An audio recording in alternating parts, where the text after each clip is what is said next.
से माता बहनों, आज मेरी दोनों बालक 3 दिन के बाद भोजन करें। अरे भैया, पाप ने सुदामा जी का पीछा नहीं छोड़ा। अब तो पाप सुदामा जी का पीछा करता हुआ आया।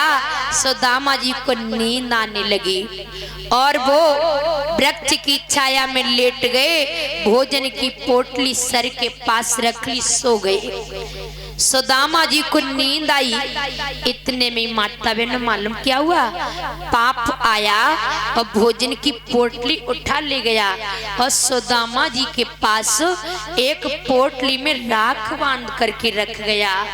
सुदामा जी की तब आंख खुली, हे भगवान मैं कैसे सोए गयो, मेरे बालक भूखे और रास्ता देखत होवेंगे, पिताजी आवेंगे, कछ लावेंगे तो भोजन करेंगे।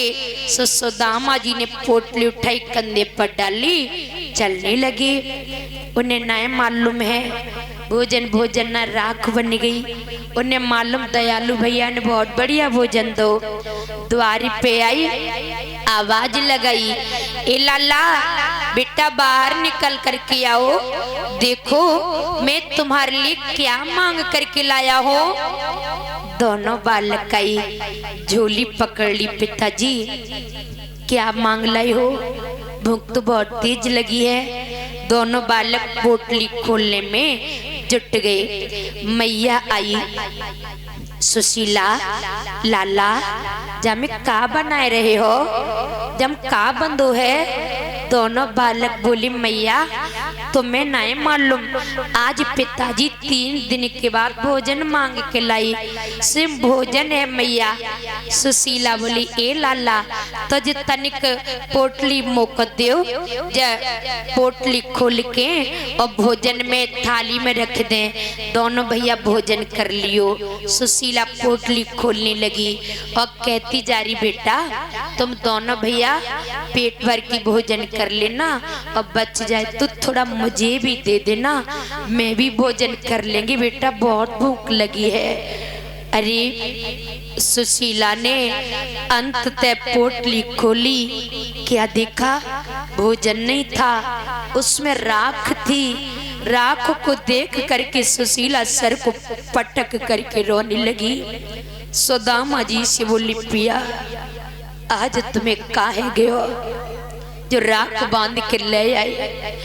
वैसी वो विधाता हम लोगों से मजाक कर रहा है, आज तुम्हें इन बालकन के साथ मजाक करने की का सूझ गई। भोजन न मिलो तो खाली हाथ पिया लौट आते, तुम्हें जो राख बांध के लाने की का जरूरत थी। तुम्हें मजाक सूझी है, मजाक करने लगे।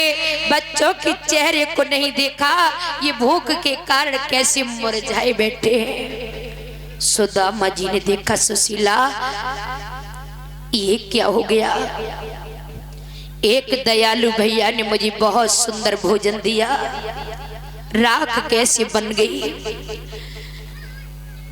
सुशीला बोली, बहुत हो गया, तुम्हें कोई कुछ नहीं देता, तुम घर में बैठ जाओ, मैं मांगने जाऊंगी, मैं अपने बालकों को भूखा नहीं देख पाऊंगी। सुदामा बोले, सुशीला तो इन दोनों बालकन की कसम होए, तो मेरी कसम होए, सुशीला तू भीख मांगने के लिए मत जाइए।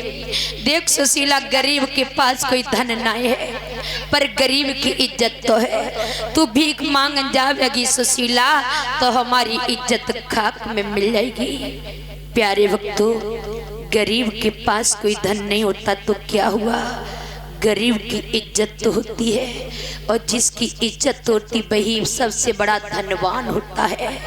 यही तो सुदामा बोले, सुशीला मैं तो कैसे समझाओ कि कोई काऊ को न होई सुशीला, आज सबैया खोटे में श्री कृष्ण